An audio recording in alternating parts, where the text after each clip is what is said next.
How's it going today, everybody? This is Kaiju Addict once again, your host, your guy who sits in front of a camera a lot and records videos for you guys, and hopefully you guys enjoy it as much as I do doing it.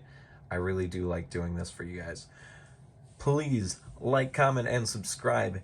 If you are a new subscriber, I recommend it. I do kaiju reviews mostly every other day or every 2 to 3 days. And if you are a current subscriber, like, comment, say what you like, say what you don't like. Maybe I can change a little bit. If not, well, and please stay around. I do plan on doing some bigger stuff in the future. So we just gotta keep moving.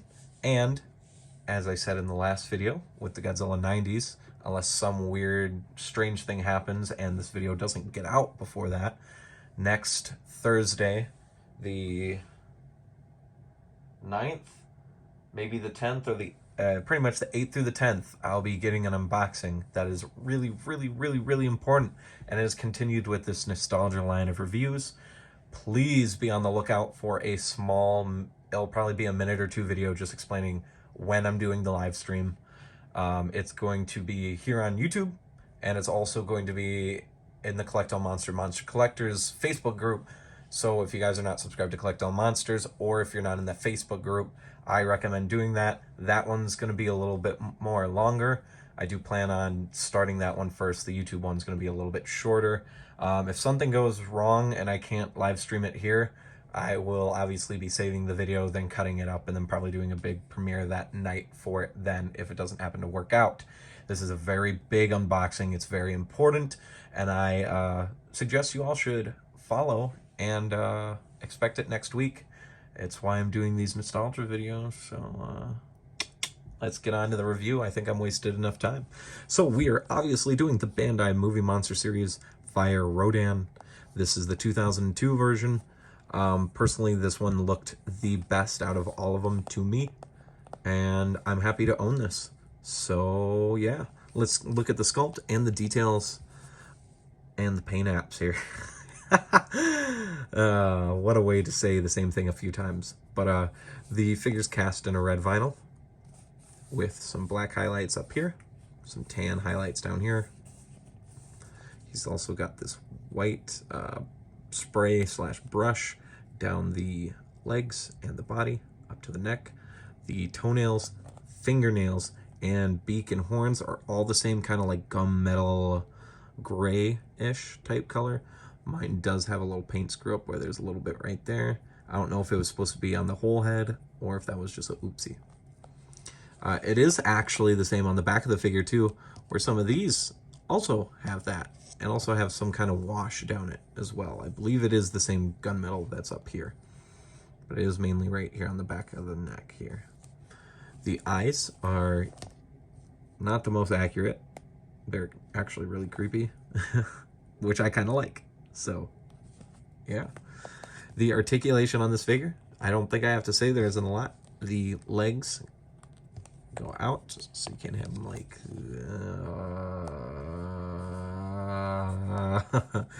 Oops. That's a little odd. They do go back, so you can at least get a flying pose. That's pretty much what they're for. You can get the flying. You can also get them standing if you choose, just like that. It is a little odd. I don't know if that's the mold or if that's just a little bit of warping on my figure, but you can see it's a little lopsided. I think that's the mold of the figure. The wings don't toss and turn. They adjust, but I mean they don't stay. They're oval. They're oval shaped, so they're not gonna move. And then the head actually does have articulation. I'm pretty sure I remember seeing that some of the older ones are actually glue sealed. I can't remember if that's true or not. But it is a weird shape and it's at a weird angle, so you can actually see me like struggle to move it right away. And then it clips through. I don't know if I'd recommend like moving it too much, just in case it rips as I keep doing it. But I mean, it looks fine under, but I don't know. It does, I'm gonna guess it. The inner vinyl rubs on these two joints, and that's what causes it to be a struggle to move. And that's also why you can kind of see that the wings actually move as well, like out and then adjust, because it's running up against that. So I don't know if I'd recommend doing that too much, But I mean, these things are normally made to be pretty durable because they're expecting, you know, anywhere from toddlers to, you know, older kids, you know, in that 10 to 12 range that are still hard playing with these. And then, of course, they know that we, the adult collectors, or even the younger kids that are more into adult collecting styles, aren't going to throw these around too much. But then again, I make stop motions, and I do throw mine every now and then. So, just like the last video, the Heisei Godzilla, we are 100% doing one Monster Arts and one Bandai vinyl. So I think it's only appropriate to show him with the Monster Arts Mechagodzilla 2. This is the standard, or the first edition. Well, I just watched this movie too. A little too big.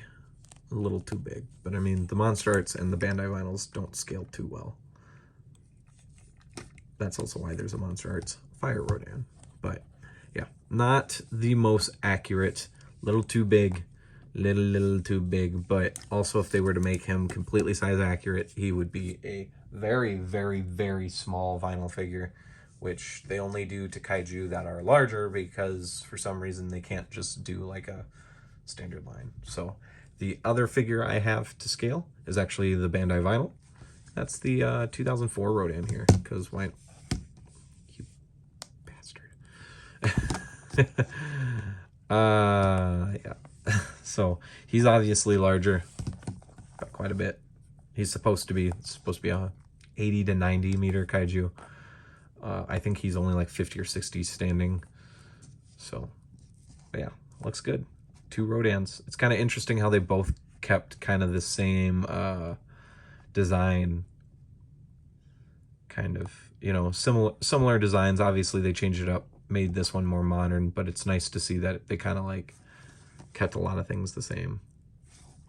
I haven't done a review on this guy yet. Oops. I just realized that. So yeah, so he looks good. If you want to have like a Rodan pack and have them be different eras to be, I don't know, different, it'd be cool. It'd be cool. So, all right, the final thoughts on this figure. This Rodan is really nice. This is my favorite of the ones I saw. They haven't done, there isn't a Pink Tag movie monster series, and there isn't a New Age movie monster series for this figure yet. I would expect they might move that way. They're really looking to be either very brand new releases, or I really do think they're going to try to stay in the Heisei and Showa areas and start filling that out. There's the 91 Godzilla coming out soon. Gorosaurus, which won the vote. But there is a lot of Heisei and Showa figures in that voting list. So I'm going to guess that they're going to try to stay towards those areas. But this figure is going to get a solid 8 out of 10. The warping, although isn't an issue, it is just a side note. It is kind of a down thing because you can see he's kind of a little wobbly. And then him being too large, although that is expected, it is something to point out just because it can. But I still really love this Rodan. Just minor issues, and those beady eyes. Oh my god, super creepy.